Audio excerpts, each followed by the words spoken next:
আসসালামু আলাইকুম। কেমন আছেন সবাই? আমি আলহামদুলিল্লাহ ভালো আছি। আমি আজকে আপনাদের গরুর ভুঁড়ি রান্না করে দেখাবো। এজন্য এখানে পরিমাণ মতো গরুর ভুঁড়ি নিয়ে একদম পরিষ্কার করে আমি একদম ছোট ছোট টুকরো করে কেটে নিলাম। আর এখানে পরিমাণ মতো আমি জিরা বেটে নিছি, তো জিরার বাটাগুলো আমি দিয়ে দিলাম।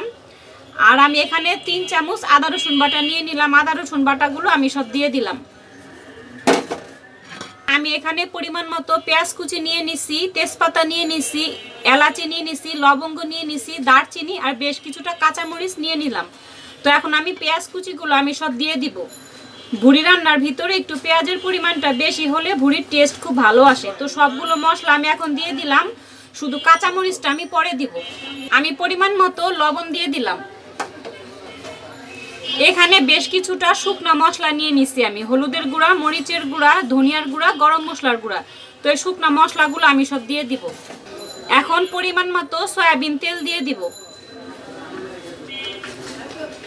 এমন অনেকে আছেন যারা আমার চ্যানেলে রান্নার ভিডিওগুলো প্রতিদিন দেখেন, কিন্তু এখনো আমার চ্যানেলটি সাবস্ক্রাইব করেননি। প্লিজ আমার চ্যানেলটি সাবস্ক্রাইব করে আমার পাশে থাকবেন।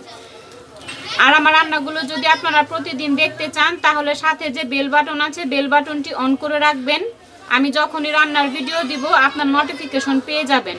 আর আমার এই রান্নাটা যদি আপনারা ফেসবুক থেকে দেখে থাকেন তাহলে লাইক অ্যান্ড ফলো দিয়ে আমার পাশে থাকার অনুরোধ রইল।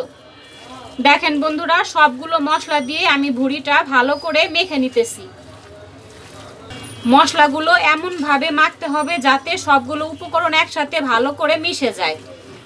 আমি ভালো করে মেখে নিলাম। এখন আমি পর্যাপ্ত পরিমাণ একটু পানি দিয়ে দিব আর চুলার জালটা জ্বেলে আমি ভুঁড়িটা বসাই দিব।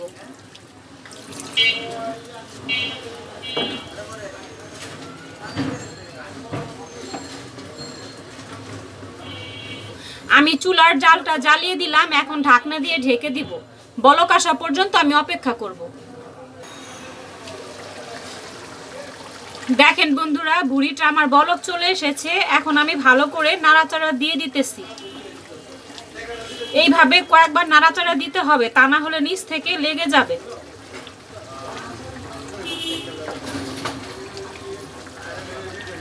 অনেকে অনেকভাবে গরুর ভুঁড়িটা রান্না করে থাকে, তো আমি আজকে ঘরে যে সব মশলা থাকে সেই সব মশলা দিয়ে খুব সহজ উপায়ে ভুঁড়িটা রান্না করে আপনাদের দেখাইতেছি।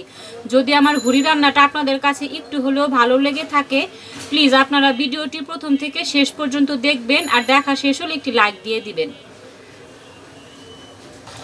এই ভুঁড়িটার ভিতরে আমি আর এক্সট্রা কোনো পানি দিব না। আমি যে ভুঁড়িটা মশলা দিয়ে মাখানোর সময় হাত ধোয়া পানি দিছিলাম, এই পানিটাতে আমার ভুঁড়িটা সিদ্ধ হয়ে যাবে।